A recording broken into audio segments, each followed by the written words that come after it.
ये दाना है, देखो टोकिंग वाला दाना है, ये 6 लाख रुपए का दाना है। ब्लू एस का कार्टून दिखाया था, 22 लाख रुपए जोड़ा है। 22 लाख का तोते का एक पेयर।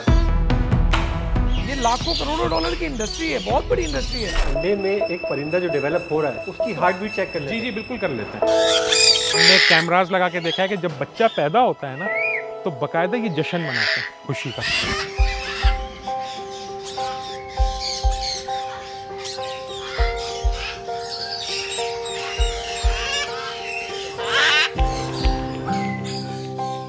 परिंदे पालना अक्सर लोगों का शौक है और यही वजह है कि अब पाकिस्तान में बड़े पैमाने पर परिंदों की खरीदो फरोख्त का कारोबार होता है। ये मार्केट हसीन और महंगे परिंदों की मार्केट है। शौकीन हजरात अपने इस शौक पर लाखों खर्च करते हुए हिचकिचाते भी नहीं। ये परिंदे ही नहीं, इनकी खुराक भी खासी महंगी होती है, जिसमें ताजा फल, बादाम, पिस्ता, काजू और अखरोट शामिल होते हैं। यहाँ एक परिंदा ऐसा भी है जिसकी कीमत 20 लाख रुपए से भी ज्यादा है। मजे की एक और बात कि इन महंगे परिंदों का डीएनए टेस्ट भी कराया जाता है, जो सहूलत पाकिस्तान में इंसानों को भी बासानी दस्तयाब नहीं। पाकिस्तान में ये परिंदों की सबसे बड़ी मार्केट है जो कराची के इलाके सदर में कायम है। इस मार्केट में इंतहाई नायाब इकसाम के परिंदे मौजूद हैं, जिनमें कुछ मुकामी और कुछ गैर मुल्की नस्लें शामिल हैं। ये इंतहाई नायाब और कीमती परिंदे यहाँ तक पहुँचे कैसे, ये जानना इंतहाई दिलचस्प होगा। ये असल में है बाहर का सब, चाहे मकाओ, ग्रे पेरिड हो, ये सब है बाहर का, मगर ये पाकिस्तान में ब्रीड होता है इसका। बहुत पहले जैसा 2005 में, 2010 में ये परिंदे आए पाकिस्तान से, बाहर से एक्सपोर्ट पाकिस्तान में हुआ है, तो इसके नस्ल ब्रीड पाकिस्तान में बहुत ज़्यादा हुआ है। तो कितनी इकसाम के ये परिंदे मौजूद हैं यहाँ पे पाकिस्तान में इस वक्त? बहुत सारा है, जैसे लोरी है, ग्रे पेरिड है, इसमें काकाटो हो गया, अमेजोन हो गया। अब ये वाला जो ये मलाकन काकाटो है, जैसे फ्रेंडली है बिल्कुल। अब ये सामने जो देखो ये मेजर मैचेस का काटो, इसमें बहुत सारा नस्ल होता है। अगर मैं आपको अभी नाम लेना स्टार्ट कर दूंगा तो नाम ख़त्म नहीं होगा, कितना सारा नाम है माशाल्लाह। अभी जैसे ये दाना है, देखो टोकिंग वाला दाना है, ये 6 लाख रुपए का दाना है। जैसा इससे थोड़ा बच्चा होएगा वो 5.5 का होएगा। मुख्तलिफ किस्म का रेट है, 10 लाख का भी है, 5 लाख का भी है। जैसा अभी मैंने आपको ब्लू एस का कार्टून दिखाया था, 22 लाख रुपए जोड़ा है। फ़र्क होता है परिंदों में। 22 लाख का तोते का एक पेयर। तो पाकिस्तान तो एक गरीब मुल्क है, लोग महंगाई का रोना रोते रहते हैं, तो इतने महंगे शौक लोग अफोर्ड कर लेते हैं यहाँ पे। यार एक तो इस वजह से भी लोग खरीदते हैं, ये ब्रीड करता है। ये जैसे मतलब कोई 2 लाख 3 लाख जोड़े लेते हैं, उससे ब्रीड कराते हैं, बच्चे कराते हैं, तो उससे घर का चूल्हा जलता रहता है। जैसे हर 3 महीने के बाद, 4 महीने के बाद बच्चे देते रहते हैं, उसके बच्चे लोग बेच के अपना बच्चों को रोजी भी कर सकते हैं, सब कुछ कर सकते हैं। ये बहुत अच्छा कारोबार भी है और घर के लिए भी बहुत अच्छा है। शौक की देखे कोई कीमत नहीं होती, नफ़ा नुकसान जो भी है, चाहे वो महंगा हो या सस्ता, शौक तो शौक होता है। मुझे और मेरे बच्चों को एक्सट्रीमली ये है कि जानवरों को बहुत ज़्यादा शौक है। इतने महंगे महंगे परिंदे लोग खरीदने आ रहे हैं, सब आप देखें मार्केट में जाएं सब खरीदने आ रहे हैं। मैं KPK से बिलोंग करता हूँ, वहाँ से आया। मैं ये अफ्रीकन गे जितने भी पैरट्स है वो इसके डिफरेंट वेराइटी से मैं प्यार करता हूँ, वो अपने घर में पालता हूँ। मेरे पास तो अलेक्जेंडर पैरेट भी है। अभी वाइट ढूंढ रहे हैं हम लोग, मकाऊ या कोई वाइट मिल जाए बच्चों के लिए, थोड़ा एक रौनक लग जाती है घर में। तोता कितने तोते हैं आपके पास?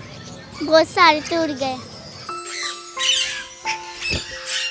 मुझे जो पर्सनली बहुत अपील करती थी चीज़ें, वो नेचर के वो कलर जो मैं लाइव देख सकूं, वो कलर जो लाइव दे सकता हूं, वो मुझे परिंदों में, चिड़ियाओं में, इन चीज़ों में बहुत अच्छे नज़र आते हैं। कराची के रिहायशी मोहम्मद हमजा भी बचपन से परिंदे पालने के शौकीन हैं, लेकिन अब वो इसे अपना प्रोफेशन बना चुके हैं और वो ये परिंदे इंपोर्ट भी करते हैं और एक्सपोर्ट भी करते हैं।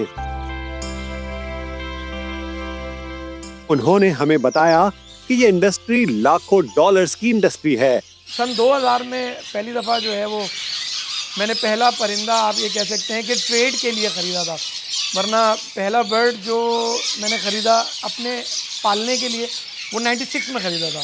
फिर उसके बाद सन 2000 में देखा कि यार ये तो एक अच्छा प्रोडक्टिव काम है, बाकायदा किया जा सकता है ये काम। फिर उसको एज अ फार्मिंग भी इनिशियल स्टेज पे हल्का सा किया, लेकिन बाद में फिर मेरा मिजाज ज़्यादातर कारोबारी था शुरू से, तो मैंने फिर it was the passion, now it become a profession. आपने माजी में ये परिंदे इंपोर्ट भी किए और अब उनको एक्सपोर्ट भी कर रहे हैं, तो कितना स्कोप है इस इंडस्ट्री में? ये लाखों करोड़ों डॉलर की इंडस्ट्री है, बहुत बड़ी इंडस्ट्री है। हम इसको जितना एक्सीड करना चाहें हम कर सकते हैं, लेकिन पोटेंशियल है, स्कोप है। बहुत बड़ा पोटेंशियल है। पहली चीज़ कि इस काम में बहुत बड़ा पोटेंशियल है। दूसरी चीज़, यहाँ के लोगों के अंदर बहुत ज़्यादा पोटेंशियल है।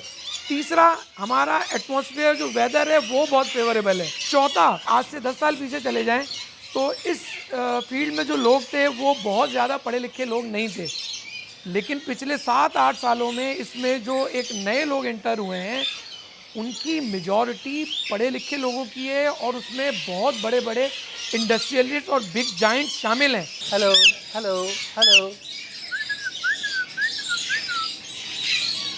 ये परिंदे बातें करते हैं, बोलते हैं और इंसानों की तरह बातें करते हैं। जो तोता जितना अच्छा बोलता है, जितनी अच्छी बात करता है, उतनी ही ज़्यादा उसकी कीमत में इजाफा हो जाता है। ये बहुत ह्यूमन फ्रेंडली परिंदे होते हैं। देख रहे हैं आप, मेरे कंधे पे परिंदा बैठा हुआ है और किसी चीज़ का डर नहीं है। तो लोग घर में रखते हैं, पालते हैं, बड़े मज़े की चीज़ है। ये देखें, आवाज़, साउंड सुने इसका।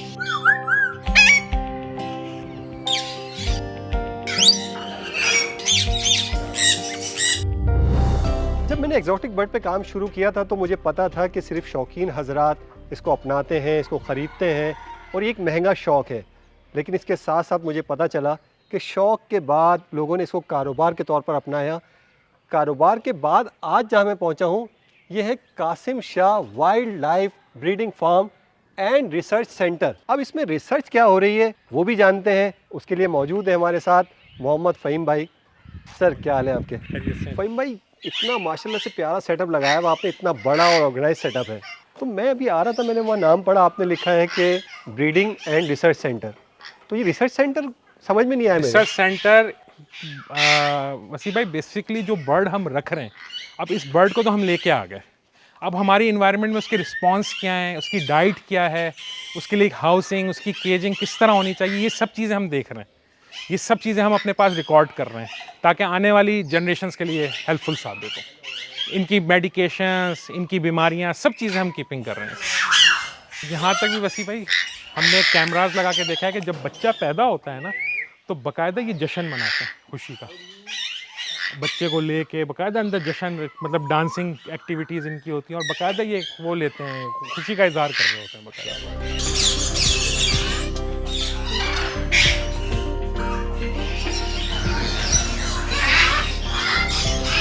अब ये आप देख रहे होंगे, ये रिंग नेक की म्यूटेशन है बेसिकली।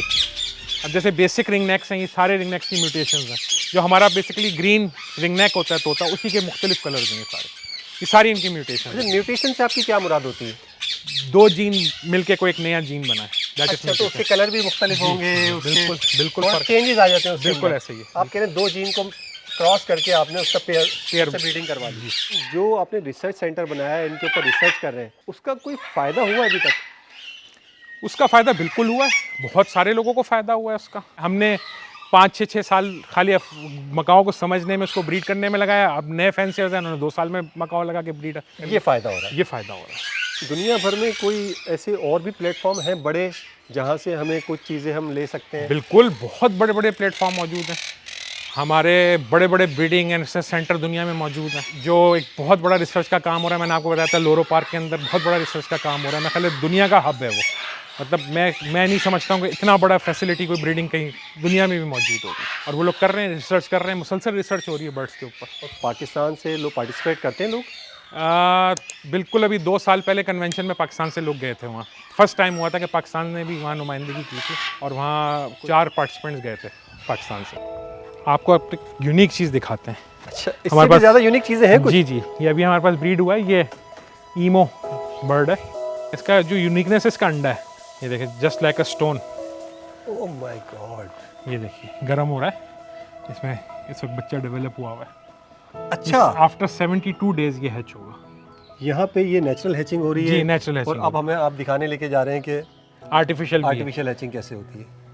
आप कह रहे हैं कि इन मशीनों में अंडे लाके रख दिए जाते हैं? बिल्कुल ऐसे ही है। और क्या प्रोसीजर होता है उसका पूरा? फिर वही जो नेचुरल है 24 डेज, 28 डेज, 21 डेज जो उनके नेचुरल टाइम है उसमें हैच होता है। तो इसमें किन चीज़ों का ख्याल रखना पड़ता है? उनकी स्पेशलिटी क्या है इन मशीनों की? इन मशीनों की ये टेम्परेचर कंट्रोल, ह्यूमिडिटी कंट्रोल, इनके अंदर मुख्तलिफ किस्म के सेंसर्स होते हैं। अगर मशीन वर्क करने छोड़ दे उसके भी सेंसर होता है, हीट इंडेक्स बढ़ जाए उसका भी सेंसर होता है, रूम टेम्परेचर बढ़ जाए उसका भी सेंसर होता है। तो ये बाहर से इंपोर्ट करके मशीनें मंगाई जाती हैं। और अंडे की मतलब हार्ट बीट चेक करनी है उसके लिए भी हमारे पास गैजेट होता है, कैंडर्स होते हैं अंडे को चेक करना। ये टोटल मतलब एक रिसर्च का और एक मतलब अंडे में एक परिंदा जो डेवलप हो रहा है उसकी उसको- हार्ट बीट चेक कर लेते जी हैं? बिल्कुल कर लेते हैं, बिल्कुल कर लेते हैं। अमेजिंग। मतलब 6 डेज से लेके हैचिंग तक हम पूरी स्कैनिंग कर सकते हैं अंडे की। तो उससे आपको पता चल जाता है कि ये अंडा खराब हो गया है? खराब होने वाला है तो उसके लिए हम क्या कर सकते क्या हैं, कर सकते हैं? ह्यूमिडिटी बढ़ानी है, टेम्परेचर बढ़ाना है, ह्यूमिडिटी कम करनी है, ये सारे ऑप्शन हमारे पास होते हैं। तो इन सारी चीज़ों से, इन एक्सपर्टीज से और इस मशीनरी को इंपोर्ट करने के बाद आपकी प्रोडक्शन बहुत अच्छी हो जाती है। बिल्कुल, मतलब प्रोडक्शन चांसेस हमारे बड़े अच्छे, सर्वाइवल बढ़ जाते चांसेस बहुत अच्छे होते हैं। रंग बिरंगे चहचहाते परिंदे तो सबको अच्छे लगते हैं, मगर जो लोग जुनून की हद तक इनसे प्यार करते हैं वो इन परिंदों का मुकाबला हुस्न भी करवाते हैं।